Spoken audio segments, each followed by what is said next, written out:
ऐसी मंगलमयी श्री भक्तमाल कथा श्रवण करने के लिए हम सभी लोग यहाँ पर उपस्थित हैं।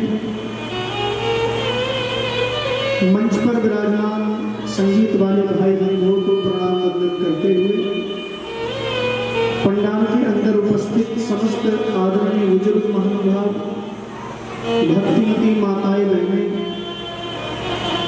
सभी को हृदय से प्रणाम नमस्कार वंदन करते हुए सभी के हृदय में विराजमान भगवान श्री हरि को शीश झुकाकर प्रणाम करते हुए आज हम सब लोग कथा के प्रथम दिवस में प्रवेश कर रहे हैं। भगवान की दिव्य अनंत महती अनुकंपा, चूंकि संसार है, संसार का मतलब होता है संसरती संसारा। थोड़ी आवाज इसकी ठीक करो, आवाज पता नहीं कैसे थोड़ी कर दो, और थोड़ी आवाज पतली कर दो,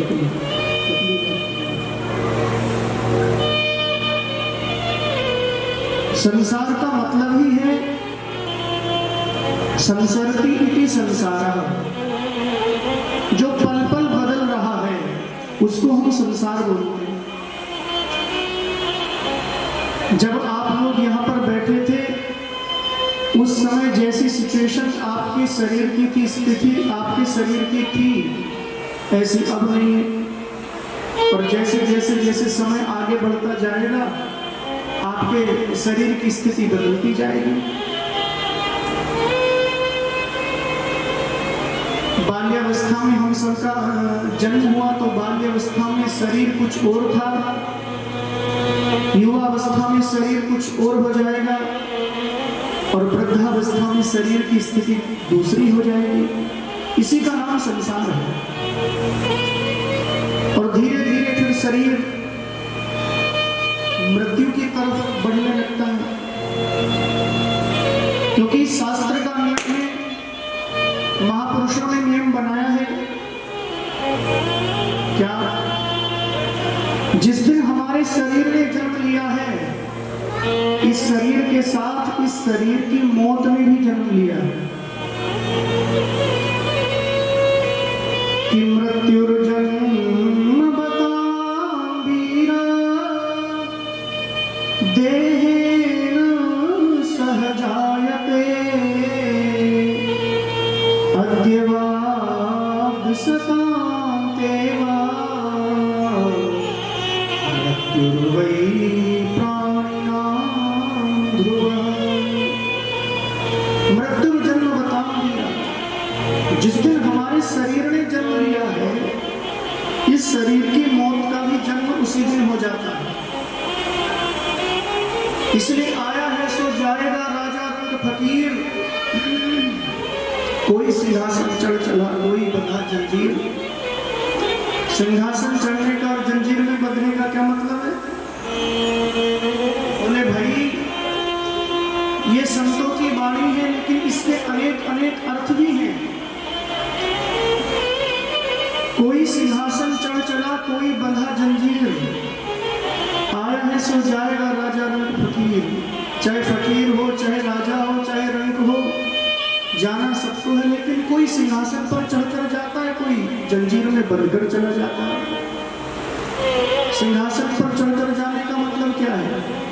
बोले जिन्होंने जीवन में सत्कर्म किए होंगे, अच्छे कार्य किए होंगे, गौ माँ की सेवा की होगी, वो बड़ी सहजता के साथ, सरलता के साथ अपने प्राणों का उत्क्रमण करता है। उत्क्रमण माने उसके प्राण निकलते हैं। और कोई बंधा जंजीर, किसी के प्राण बड़ी कष्ट में, बड़े दुख में निकलते हैं, जाना सकता है इस दुनिया से। अरे भाई हम सब लोग इंसान हैं, मानव हैं। बड़ी समझने वाली बात ये है, हमें किसी शादी में जाना होता है, किसी रिश्तेदार के यहाँ जाना होता है, या किसी बड़े फंक्शन में जाना होता है, किसी उत्सव में जाना होता है, तो हम लोग तैयारी करते हैं पहले। बढ़िया कपड़े रखेंगे, बढ़िया कपड़े सजाएंगे, बैग बांध के तैयार करेंगे। क्यों? रिश्तेदारी में जा रहे हैं, किसी उत्सव में जा रहे हैं, किसी शादी में जा रहे हैं। तो विवाह, शादी और ये जितने भी फंक्शन उत्सव हैं उनमें जाने के लिए सब लोग पहले से तैयारी करके रखते हैं। लेकिन एक स्थान ऐसा है जहां जाना सबको है, उसकी तैयारी आज तक किसी ने नहीं की। बोले तैयारी का मतलब क्या करें? बोले तैयारी का मतलब ये है कि जाना कब पड़ जाए कुछ पता नहीं है। इसलिए हर समय हर क्षण भगवान का नाम स्मरण करते चलो, भगवान की याद करते चलो। भगवान आपके हृदय में रहेंगे तो अंतिम समय जब जाना भी होगा तो दुख नहीं होगा।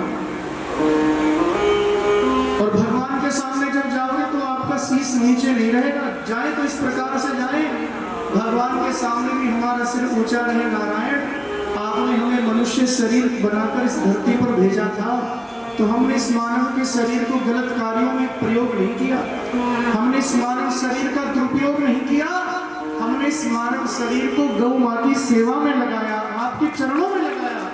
इसलिए भगवान भी प्रसन्न हो जाएंगे, भगवान भी खुश हो जाएंगे। इस जीव ने मानवीय चोले को, इस मानव शरीर को व्यर्थ नहीं लगाया।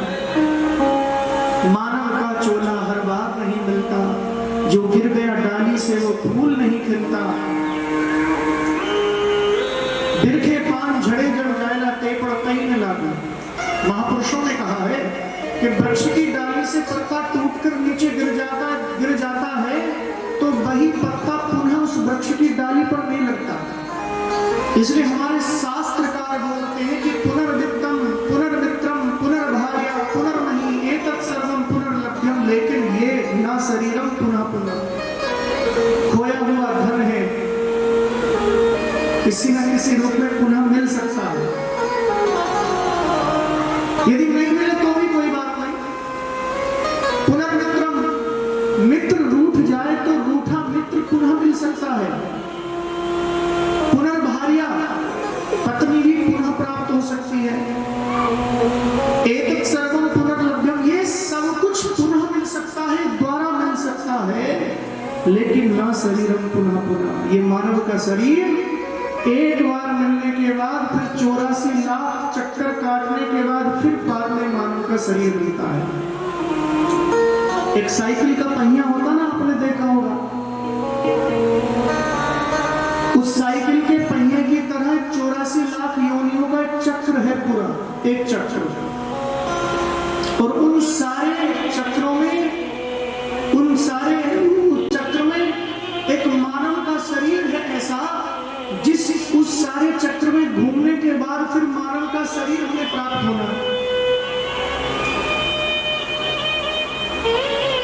इसलिए समय रहते हुए हम सबको भगवान के कीर्तन में, भगवान के भजन में, गौ सेवा में लग जाना चाहिए। मुझे बहुत प्रसन्नता भी होती है कहते हुए, क्योंकि मुझे लगता है इस गौशाला में पहली कथा भी मैंने की थी शायद, आज से 3 वर्ष पहले।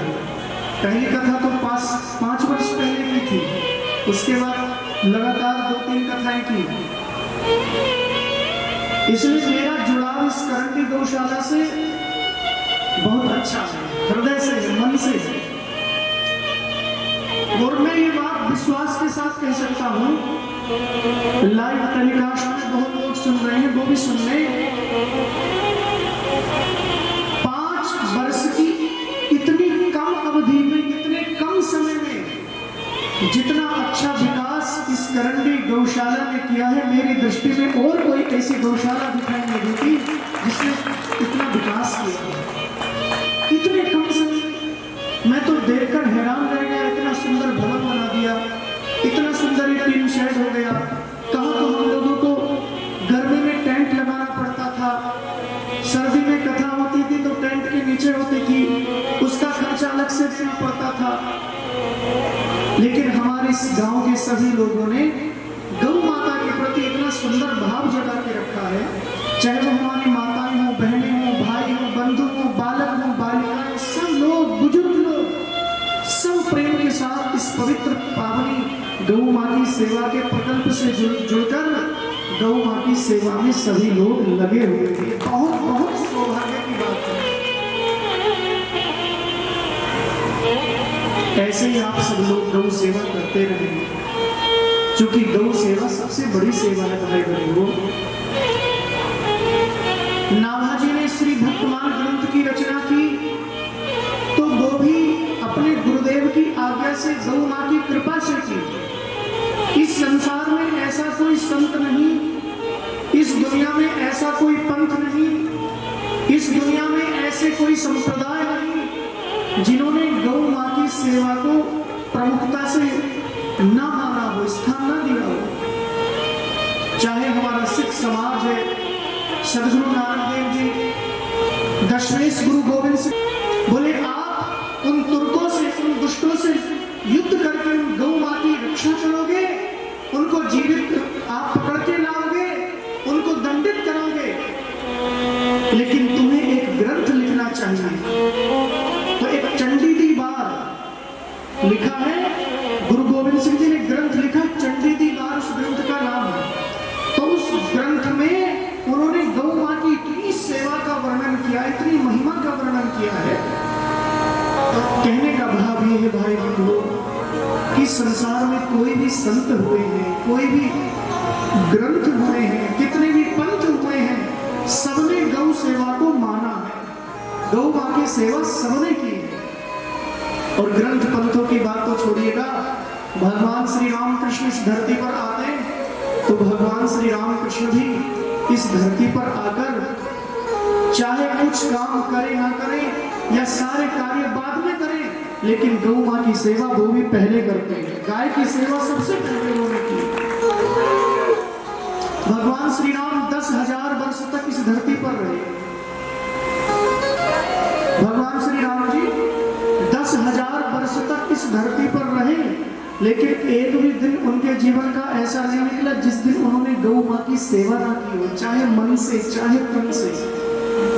गाय उपस्थित रही सामने तो स्वयं उसकी सेवा की, और गौ माता नहीं तो मन से ही गौ माँ का स्मरण करते भगवान श्री राम जी। भगवान श्री कृष्ण 125 वर्ष तक इस धरती पर रहे।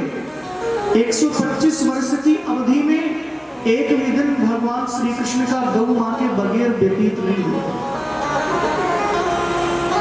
क्योंकि संसार में सबसे सरल, सबसे सहज, सबसे सीधा, सबसे ज्यादा निर्मल, सबसे ज्यादा पवित्र मन वाला यदि कोई प्राणी संसार में है तो केवल वो गाय है। इसलिए लोग किसी के सीधेपन का, किसी की सरलता का उदाहरण देते तो कहते अरे साहब वो तो बहुत गौ आदमी है, वो तो बहुत गौ गाय की तरह सीधा है, वो तो बहुत गौ व्यक्ति है। तो इस बात से पता चलता है कि गाय कितनी सरल है, कितनी सीधी है। और गौ माँ की सेवा से सारे कार्य भी सिद्ध हो जाते हैं। यदि निष्ठा, प्रेम, विश्वास के साथ, श्रद्धा के साथ हमने गौ माँ की सेवा की है तो जरूर वो गौ सेवा हमारे जीवन में फलवती होती है, हमें जरूर फल मिलता है उसका। ये मेरा खुद का अनुभव है। हमारे पंडित जी से मैंने पूछा आप कहाँ के, बोले ढींगसरा गांव से। तो ढींगसरा गांव को सुनकर मुझे घटना याद आ गई। उस गांव में मैंने 5 कथाएं लगातार की है, 5 साल तक गौशाला में। एक बार की बात है, कथा करके हम लोग चले, 7-8 लोग मेरे साथ थे एक गाड़ी में, और श्री गंगानगर में अनूपगढ़ एक जगह पड़ती, वहां जाना था कथा करने के लिए। गौ माँ की सेवा करते हैं, गौशाला में कभी कोई पैसा रुपया कुछ लेते ही नहीं, ये तो आप सबको पता है, कहने की बात नहीं, अपनी तरफ से बताएं। तो कथा करके लगभग शाम के 8 बज गए वहां से निकलते। इतना लोगों से मिलना, कभी किसी से मिलना, कभी किसी से मिलना। कथा का समय तो पूरा हो गया, 4 बजे कथा पूरी कर दी शाम को, लेकिन उसके बाद कई जगह आना जाना था, सबके यहाँ पर गए। उसके बाद वहां से निकलते 8 बज गए रात के। तो रात के 8 बजे हम वहां से चले गाड़ी से, गौ माँ का ध्यान किया और गौ माँ को प्रणाम करके गाड़ी में बैठ गए, गाड़ी में और चले। रात्रि के लगभग 2 बजे होंगे, एक तरफ 20 फीट गहरी खाई है, नहर है, और एक तरफ 10 फीट गहरी खाई थी, बीच में रोड था। तो ड्राइवर को नींद आ गई, उसकी आंख लग गई। तो हुआ क्या, आंख लग गई तो फिर आपको पता ही क्या होगा। गाड़ी इतने भयंकर तरीके से बहुत बड़े वृक्ष से जाकर टकराई।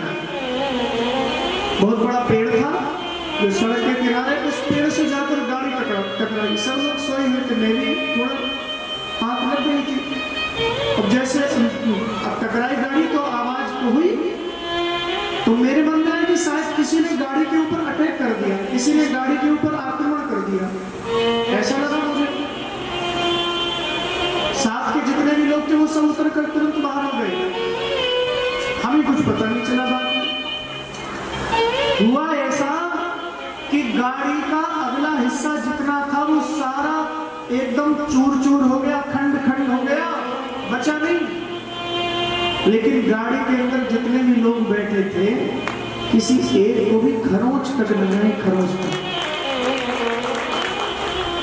मैं आपसे क्या बताऊं, एकांत में जाकर उस दिन गौ मां की कृपा को मैंने अनुभव किया और आंखों से आंसू निकल आए। हे मां, यदि आप ना होते, शायद कोई गौ मां की कृपा का प्रसाद ही ऐसा मिल गया जो शरीर आराम से चल गया, कोई दिक्कत नहीं। कितने उदाहरण दें, बस श्रद्धा के साथ प्यारे भाई बंधु गौ सेवा में लगे रहे। गौ सेवा के इस पुनीत कार्य में, गौ सेवा के इस पुनीत कार्य में किसी प्रकार का कोई आपसी मतभेद, भेदभाव या कोई सम्मान प्राप्त करने की इच्छा या फिर कोई और आपसी खींचातानी, ये नहीं होना चाहिए। गौ सेवा को बड़े भाव के साथ करें, सब लोग करें। कुछ जितनी श्रद्धा के साथ गौ सेवा करोगे उतना आनंद मिलेगा, उतना लाभ मिलेगा। सबसे बड़ी सेवा है गौ सेवा। संसार में ऐसा कौन सा प्राणी है जिसके मल को पवित्र माना गया है? लेकिन गाय का मल, गोबर जिसको हम बोलते हैं, वो इतना पवित्र होता है। जिस लक्ष्मी के लिए सारे लोग परेशान रहते हैं, जिस लक्ष्मी को प्राप्त करने के लिए सारी दुनिया दौड़ रही है, दिन रात एक कर रखा है सब लोगों ने लक्ष्मी के लिए, वही लक्ष्मी गौ माता के गोबर में आकर निवास करती रहती है। सारे देवताओं को निवास दे दिया गौ माता ने, तो सारे देवता रोते गौ माता के पास गए। गौ माता ने सारे देवताओं को अपने अंदर निवास दे दिया, सारे देवताओं को, केवल लक्ष्मी बच गई। तो लक्ष्मी हाथ जोड़कर गाय के सामने खड़ी हुई, ऐसा कथा मिलती है इसी महाभारत में। गौ माता ने कहा बोलो, बोले लक्ष्मी ने कहा मैया आपने सबको अपने अंदर स्थान दिया है, मैं इतनी अभागी हूं जो मुझे स्थान नहीं मिलेगा। गौ माता ने कहा मेरे अंदर तो ऐसा कोई स्थान, रोम रोम में देवताओं का निवास हो गया, अब तो ऐसी कोई जगह है नहीं। बोले आपका गोबर, उस गोबर में अभी आपने किसी को स्थान नहीं दिया। गौ माता को याद आ गया। गौ माता ने कहा ठीक है, और गौ माता की कृपा से गाय के गोबर में तब से भगवती श्री लक्ष्मी का निवास हो गया।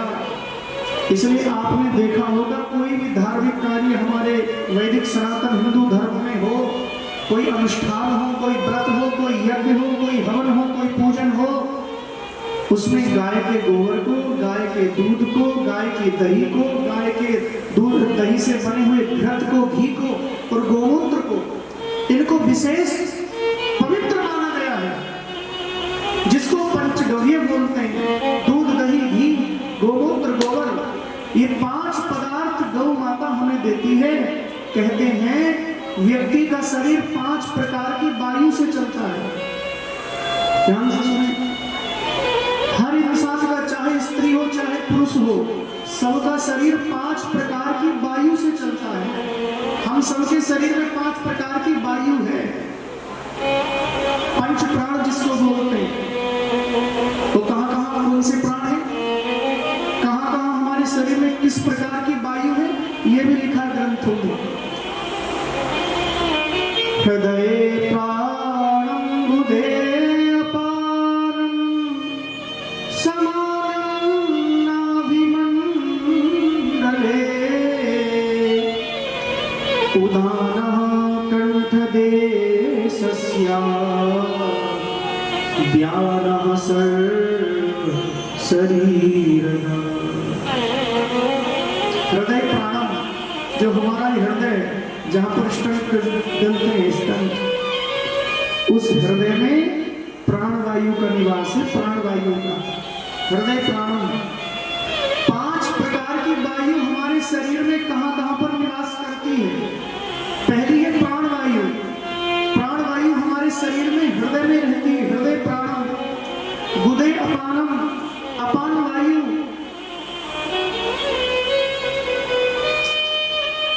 जिस अपान वायु को हम सब लोग छोड़ते हैं उसको अपान वायु बोलते। कार्बन डाइऑक्साइड इसको बोला जाता है।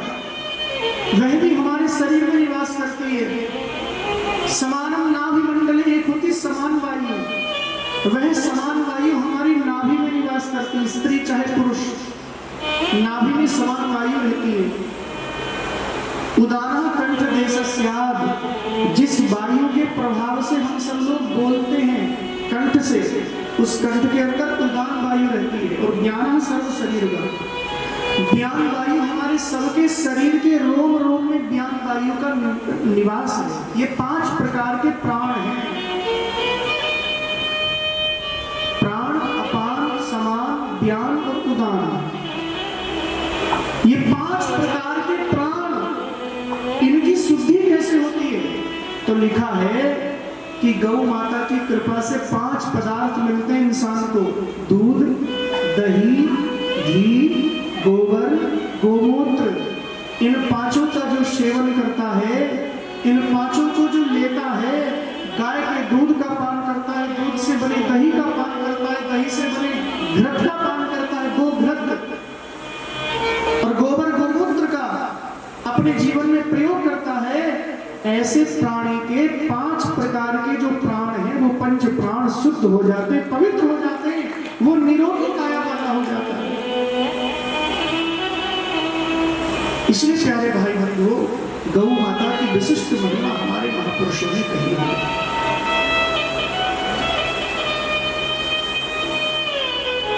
पांच गाय ऐसी हैं जो समुद्र मंथन से प्रकट हुई है। 5 गाय कि पंचगावः समुत्पन्ना मध्यमाने महोदधो तासां मध्ये तु या नन्दा तस्यै देव्यै नमो नमः। पंचगावः समुत्पन्ना, 5 गाय समुद्र से प्रकट हुई। उन 5 गायों के नाम क्या हैं? पहली है कामधेनु, दूसरी है नंदनी, तीसरी है सुरभि, चौथी है कपिला, 5वीं है नंदा। इन 5 गायों के नाम रट लो, याद कर लो। कामधेनु, नंदिनी, सुरभि, कपिला और नंदा। इन 5 गायों का नाम लेने मात्र से व्यक्ति के पाप खत्म होते हैं, नष्ट होते हैं। तो जिस भक्तमाल ग्रंथ की कथा सुनने के लिए हम यहाँ पर एकत्रित हुए हैं, उसी भक्तमाल में अनेक अनेक गो भक्तों की कथाएं आती हैं। अनेक अनेक गो भक्तों की कथाएं। और आदरणीय संत श्री नाभाजी महाराज जिन्होंने भक्तमाल ग्रंथ को लिखा, इनके चरित्र को यदि हम सुने, इनके जीवन को हम यदि देखें, तो महाराष्ट्र में एक ब्राह्मण परिवार में इनका जन्म हुआ। और जिस स्थान में इनका जन्म हुआ था, उस स्थान पर एक बहुत बड़ा अकाल पड़ा, बरसात नहीं हुई। सब लोग उस स्थान को छोड़ छोड़ कर जाने लगे। आपके इस क्षेत्र को मालवा क्षेत्र बोलते हैं। मालवा क्यों? तो महाराष्ट्र से उन्होंने मालवा क्षेत्र की यात्रा प्रारंभ की। उनके माता पिता ने, नाभाजी का जन्म हुआ, लेकिन कहते हैं कि जन्म से अंधे थे, नेत्रहीन थे। बहुत बड़े निर्जन वन में जब दोनों माता पिता अपने इस अंधे बालक को लेकर पहुंचे, तो बताते हैं, महापुरुष बोलते हैं कि इनके माता पिता भी इनको छोड़कर अपने शरीर को त्याग कर चले गए। माता पिता के भी प्राण निकल गए। घनघोर वन, निर्जन वन, उस वन के अंदर नाभाजी अकेले बैठे हैं। अभी तो नाम भी नहीं पता इनका नाम क्या है। उसी समय वहां से बहुत बड़े दो संत प्रसिद्ध महापुरुष हरिद्वार कुंभ का मेला देखकर, कुंभ के मेले में स्नान करके, कुंभ में स्नान करके, दो संत जिनका नाम, एक का नाम श्री अग्रदेवाचार्य जी महाराज, दूसरे श्री किल्लदेवाचार्य जी महाराज, ये दोनों संत आकाश मार्ग से योगी थे, योग शुद्ध साधु थे, आकाश मार्ग से जा रहे थे। देखा कि निर्जन वन में कोई बालक बैठा है, चेहरे पर दिव्य तेज है, आभा प्रभा छलक रही है। इस निर्जन वन में बालक क्यों बैठा है? दोनों महापुरुष उस बालक के पास आए और उस बालक से पहला प्रश्न किया, बेटा तुम कौन हो, कहां से आए हो और इस निर्जन वन में अकेले क्यों बैठे हो? तब उस बालक ने उत्तर दिया, महाराज यही तो मैं जानना चाहता हूं कि मैं कौन हूं, कहां से आया हूं, मुझे क्या करना है, मेरा कर्तव्य क्या है। प्रश्न का ये उत्तर सुनकर दोनों महात्मा बड़े खुश हो गए, प्रसन्न हो गए। जीव का यही तो लक्ष्य होता है, हम सब लोगों को यही तो जानना, हम कौन हैं, कहां से आए हैं, इस दुनिया में क्यों आए हैं, किस लिए आए हैं, यही तो सबको जानना चाहिए। और नाभाजी से जब पूछा महात्माओं ने, कौन हो बेटा, कहां से आए हो तुम, तो उस बालक ने एक ही जवाब दिया, महाराज मैं भी नहीं जानता कि मैं कौन हूं और कहां से आया हूं, बस जानना चाहता हूं कि मैं कौन हूं, कहां से आया हूं, मुझे जानना है किस लिए आया हूं, मेरा जीवन का लक्ष्य क्या है। इस प्रश्न का उत्तर सुनकर दोनों महात्मा बड़े प्रसन्न हुए। और उसी समय श्री अग्रदेवाचार्य जी महाराज ने कामधेनु गौ मां का स्मरण किया, अपने गुरुजनों का स्मरण किया, गौ माता का स्मरण किया और अपने कमंडल का जल हाथ में लिया और गौ मां का, अपने गुरुजनों का स्मरण करके उस बालक की आंखों पर जैसे जल का छींटा दिया तो संतों की कृपा से नाभाजी को नेत्र दृष्टि प्राप्त हो गई, आंखों की ज्योति आ गई। और दोनों महात्मा जाने लगे तो नाभाजी ने दोनों संतों के चरणों को पकड़ लिया, पैरों को पकड़ लिया और कहा, महाराज जिन्होंने मेरे जीवन में, मेरे जीवन के अंधकार में प्रकाश किया है, जिन्होंने मुझे नेत्र ज्योति प्रदान की है, ऐसे महात्माओं को मैं छोड़ नहीं सकता। अब तो ये सारा जीवन आप साधु संतों के चरणों में समर्पित है। और नाभाजी उन दोनों महात्माओं के साथ आ गए। श्री अग्रदेवाचार्य जी किल्लदेवाचार्य जी के छोटे गुरु भाई थे और किल्लदेवाचार्य जी ने श्री अग्रदास जी को आदेश दिया, बोले गुरु भाई तुम इस बालक को अपना शिष्य बनाओ, ये बालक बहुत तेजस्वी है, भगवान की विशिष्ट कृपा इस बालक के ऊपर है, ये बालक भविष्य में बहुत बड़ा भक्त बनेगा और इसके द्वारा अनेक अनेक भक्तों की महिमा का बखान किया जाएगा, इसलिए इस बालक को शिष्य आप बनाइएगा। अग्रदास जी ने इस बालक को शिष्य बनाया, श्री राम नाम महामंत्र की दीक्षा दी और जयपुर के पास आज भी वो स्थान है, जयपुर के पास श्री गलता पीठ है, सिद्ध पीठ है, महात्माओं का स्थान है, उस पीठ में उस बालक को ले गए।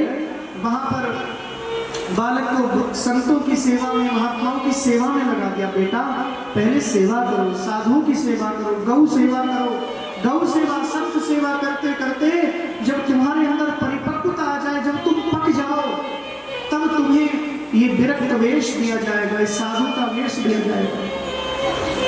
और श्री अग्रदास जी जो नाभाजी के गुरु जी थे, ये मानसी सेवा किया करते थे। देखो गौ सेवा का और संत सेवा का कितना बड़ा चमत्कार है।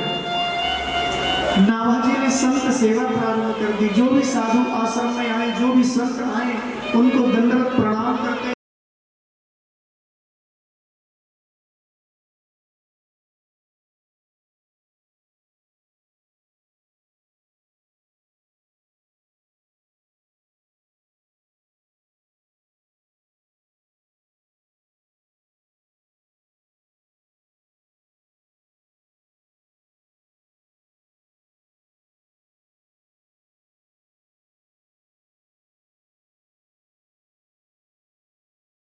बोल रहा है तो नाभा जी दौड़कर आए और तुलसीदास जी को कहा, महाराज आप इस जूती में खीर क्यों खाते हैं?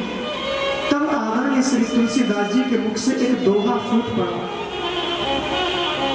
कि तुलसी जिनके मुख से, तुलसी जिनके मुख से धोखे हूँ निकसत राम। तुलसी जिनके मुख से धोखे हूँ निकसत राम। तिनके पद की पाही मेरे तन को चार। तिनके पद की पाही मेरे तन को चार। तुलसीदास जी ने कहा, अरे महाराज ये तो साधु के चरणों की जूती है। मैं तो अपने मन में भाव रखता हूं, जिस प्राणी ने एक बार भी अपने मुख से मेरे आराध्य, मेरे ईश्वर, मेरे परमात्मा श्री राम जी के नाम का उच्चारण कर दिया, जिसने अपने मुख से एक बार भी राम का नाम ले लिया है, ऐसे प्राणी के पैरों की जूती में अपने चमड़ी को उतार कर उसके पैरों की जूती बनाने के लिए तैयार हूं। ये तो साधु की जूती है।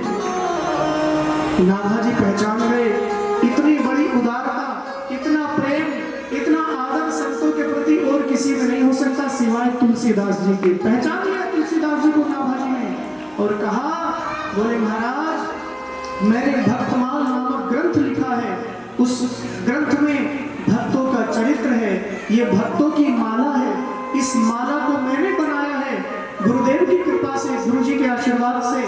इस माला का सुमेरु मुझे आज तक नहीं मिला था, लेकिन आज मुझे तुलसीदास जी के रूप में सुमेरु इस माला का मिल गया। और भक्तमाल माला के सुमेरु के रूप में श्री नाभा जी ने श्री तुलसीदास जी को स्थापित किया। और तब श्री नाभा जी ने तुलसीदास जी का बहुत सुंदर चरित्र वर्णन किया है भक्तमाल ग्रंथ में। कहने का भाव ये है कि नाभा जी को आज्ञा दी श्री उनके गुरुदेव अग्रदास जी ने कि भक्त जीते भूलोक में,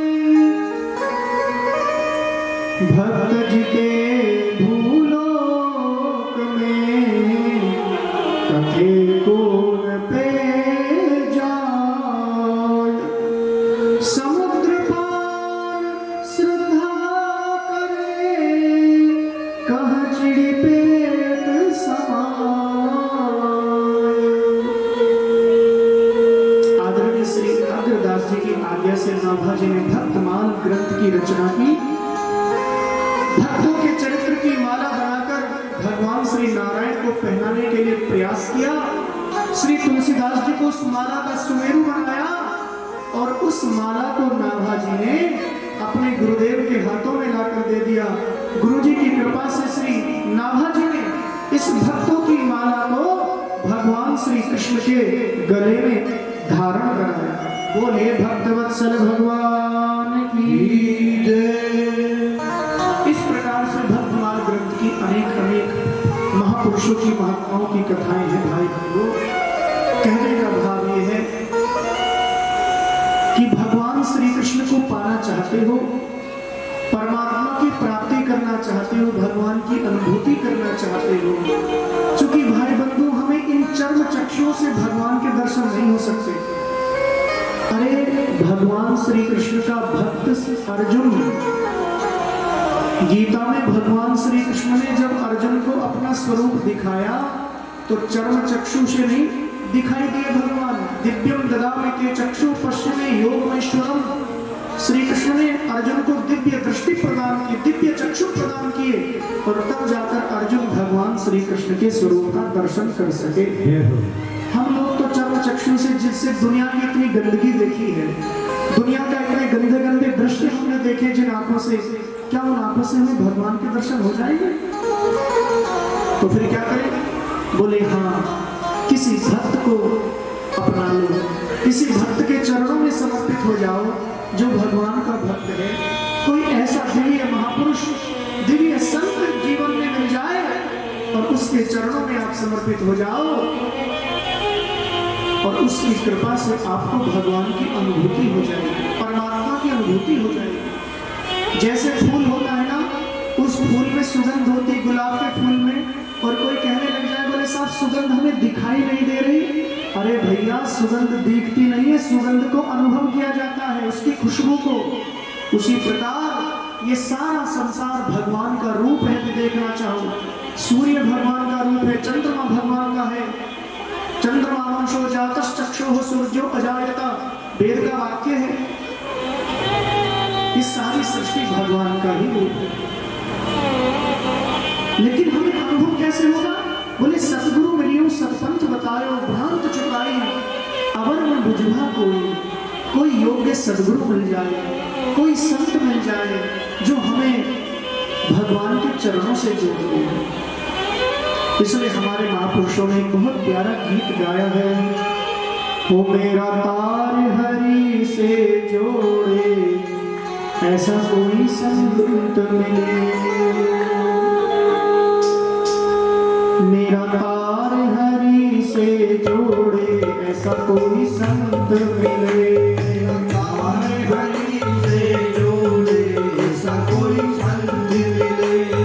हो ऐसा कोई संत मिले, ऐसा कोई संत मिले, ऐसा कोई संत मिले, ऐसा कोई संत मिले।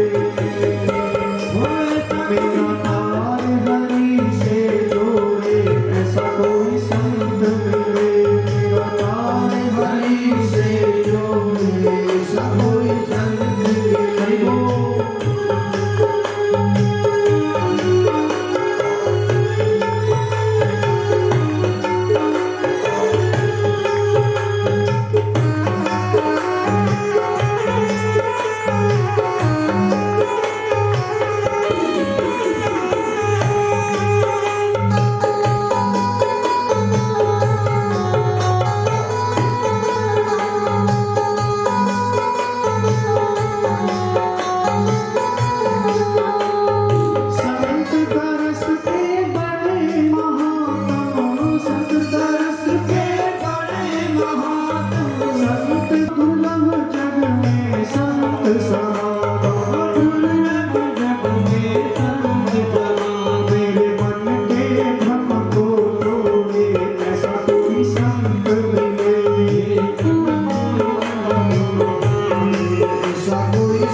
दूर भगावे माया से जो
ऐसा कोई संत मिले, ओ ऐसा कोई संत मिले, ऐसा कोई संत मिले, ऐसा कोई संत मिले, ऐसा कोई संत मिले।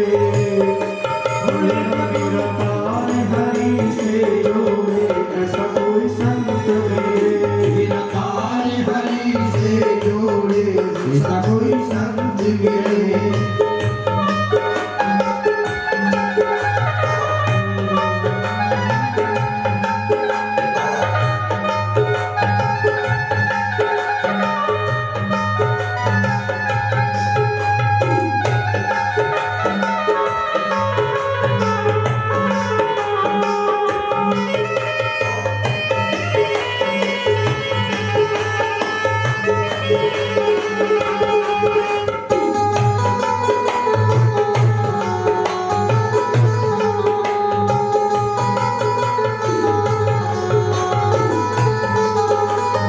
हरि चरणों में मुझे लगाए, हरि चरणों में मुझे लगाए, हरि चरणों में मुझे लगाए, हरि चरणों में मुझे लगाए, गौ सेवा में मुझे लगाए, गौ सेवा से मुझे लगाए, गौ सेवा में मुझे लगाए, गौ सेवा में मुझे लगाए, गौ सेवा में मुझे लगाए। गौ सेवा में मुझे लगाए। मेरे मन को हरि से लगाए, मेरे मन को हरि से लगाए, गौ सेवा में मुझे लगाए, मेरे मन को हरि लगाए, मेरे मन को हरि से लगाए, मेरे मन को हरि लगाए, मेरे मन को हरि से लगाए, मेरे मन को हरि में लगाए। मेरे मन को हरि में लगाए। मेरी बाह पकड़ना छोड़े, ऐसा कोई संत मिले। मेरी बाह पकड़ना छोड़े, ऐसा कोई संत मिले। मेरी बाह पकड़ना छोड़े, ऐसा कोई संत मिले। मेरी बाह पकड़ना छोड़े, ऐसा कोई संत मिले। ओ ऐसा कोई संत मिले, ऐसा कोई संत मिले, ऐसा कोई संत मिले, ऐसा कोई संत मिले। मेरा तार हरि से जोड़े, ऐसा कोई संत मिले। मेरा तार हरि से जोड़े, ऐसा कोई संत मिले। ऐसा कोई संत मिले, ऐसा कोई संत मिले, ऐसा कोई संत मिले, ऐसा कोई संत मिले। मेरा तार हरि से जोड़े, ऐसा कोई संत मिले। मेरा तार हरि से जोड़े, ऐसा कोई संत मिले। मेरा तार हरि से जोड़े, ऐसा कोई संत मिले। मेरा तार हरि से जोड़े, ऐसा कोई संत मिले। ऐसा कोई संत मिले, ऐसा कोई संत मिले, ऐसा कोई संत मिले, ऐसा कोई संत मिले। तार हरि से जोड़े, ऐसा कोई संत मिले। मेरा तार हरि से जोड़े, ऐसा कोई संत मिले। मेरा तार हरि से जोड़े, ऐसा कोई संत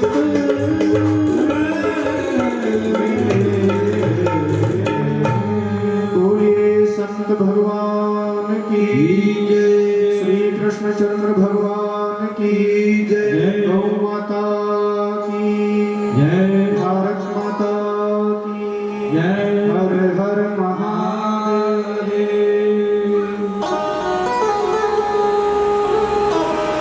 भगवान श्री हरि अपने भक्तों से बोलते हैं धर्म ग्रंथों में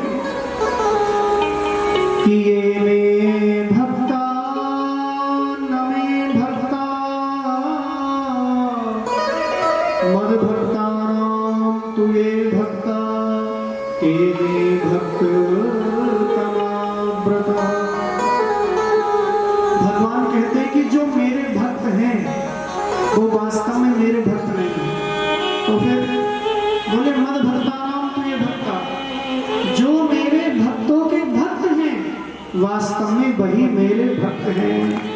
कहने का तात्पर्य ये है, भगवान से सीधा मिलना चाहोगे तो भगवान कभी नहीं मिलेंगे, लेकिन किसी संत के माध्यम से भगवान का दर्शन करना चाहोगे तो भगवान बहुत जल्दी मिल जाएंगे। 11,000 की वोल्टेज में यदि अपने घर का तार जोड़ना चाहोगे, जोड़ दोगे ना तो घर के सारे बल्ब फ्यूज हो जाएंगे, और ट्रांसफार्मर के माध्यम से वो तार हमारे घर के सामने आएगा, तब हम उसमें अपने घर का तार जोड़ेंगे, तब हमारे घर में बढ़िया प्रकाश होगा। इसी प्रकार भगवान से सीधा मिलने का कोई मार्ग नहीं है। जिसने भी भगवान को पाया, भगवान के दर्शन किए, गुरुजनों की कृपा से, भक्तों की कृपा से, संतों की कृपा से, और विशेषकर गौ माँ की कृपा से भगवान का दर्शन हुआ। इसलिए प्रेम के साथ आप सब लोग गौ माँ की सेवा, संत सेवा, विप्र सेवा, ब्राह्मण सेवा, इस पृथ्वी को धारण करने वाले जो 7 तत्व हैं, 7 स्तंभ हैं, गाय, ब्राह्मण, वेद, सच बोलने वाला सत्यवादी,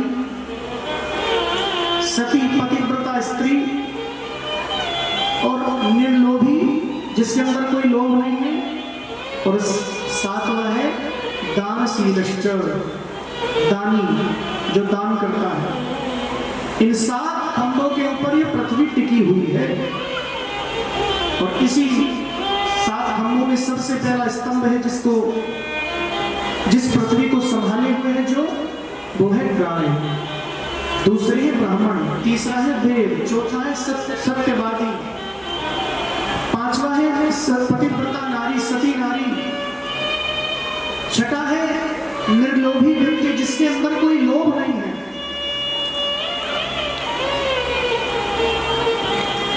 कि गोधन, गजधन, बाजधन और रतन धन खान, जब आवे संतोष धन सब धन ध्रुव समान।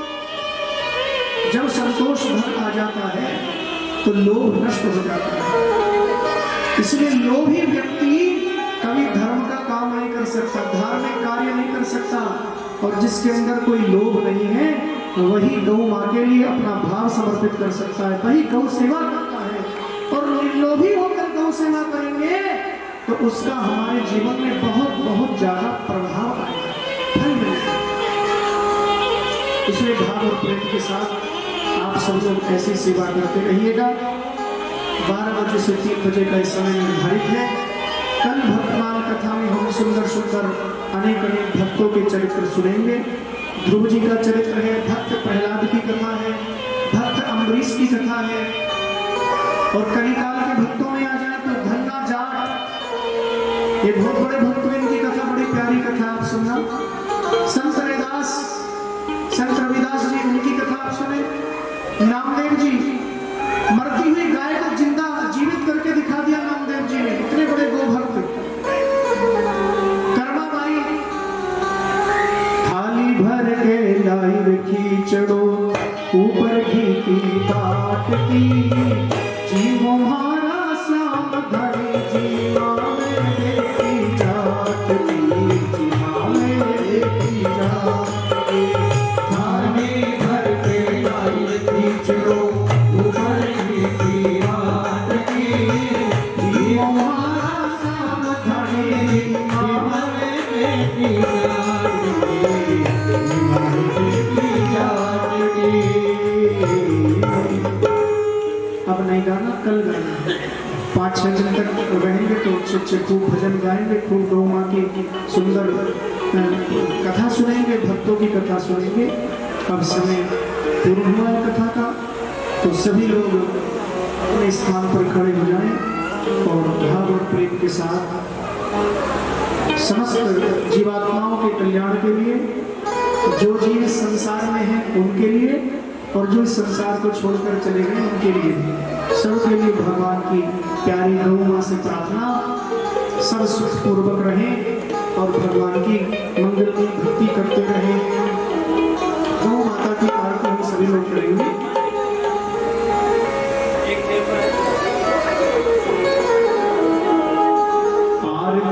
गैया मैया की दुलारी कृष्ण कन्हैया की आरती गैया मैया की दुलारी कृष्ण कन्हैया की आरती गैया मैया की दुलारी कृष्ण कन्हैया की आरती गैया मैया की दुलारी कृष्ण कन्हैया की जहाँ से प्रकट हुई सृष्टि जहाँ से प्रकट हुए धरती करे नित पंचगाम बस्ती करे नित पंचगाम धरती सकल पर रखती समदृष्टि सकल परिरखते सब धरती जीवन में रंग जीने का ढंग बताती बात कन्हैया की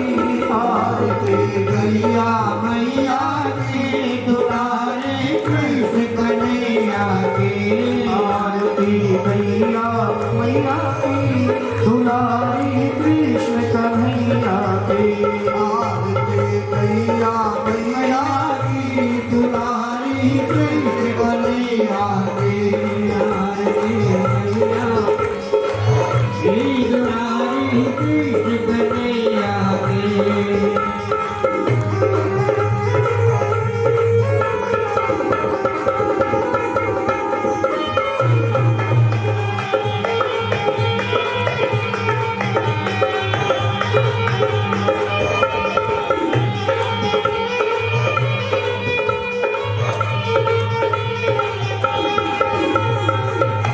तुम ही हो अमृत की नाभी तुम्ही हो अमृत की नावे समन करती हो विष का भी शमन करती हो विषकावे तुम ही माँ मूर्ति ममता की तुम्ही माँ मूर्ति ममता के तुम्हारी झलक रहे ना अलग चले पतनाग नथैया की आरती गैया मैया के दुलारे कृष्ण कन्हैया के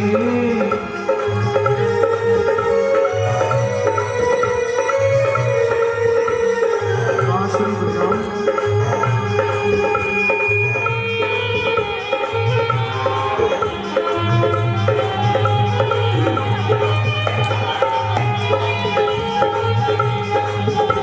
तुम्हीं पर निर्भर है खेती तुम्ही पर निर्भर है खेती तुम्हीं निर्बल को बल देती तुम्ही निर्बल को बल देती नहीं बदले में कुछ लेती नहीं बदले में कुछ लेती नहीं बदले में कुछ लेती नहीं बदले में कुछ लेती तुम्हारा लगे बनावे भाग्य दिव्यता आवे हैया की आरती गैया मैया की दुलारी कृष्ण कन्हैया की आरती गैया मैया की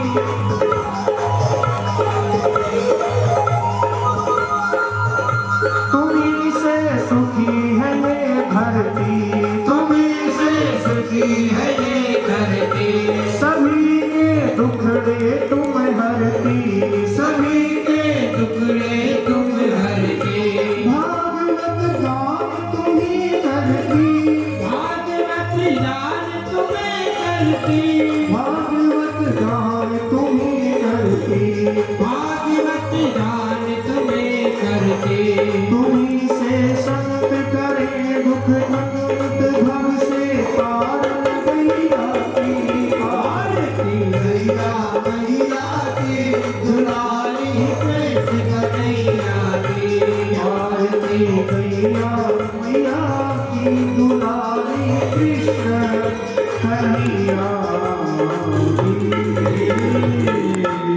कर्पूर गौरम करुणावतारम संसारसारं भुजगेन्द्रहारं सदा वसन्तं हृदयारविन्दे भवं भवानी सरितं नमो देवभौ शान्तिरन्तरिक्षभौ शान्ति पृथ्वी शान्तिरापः शान्तिरो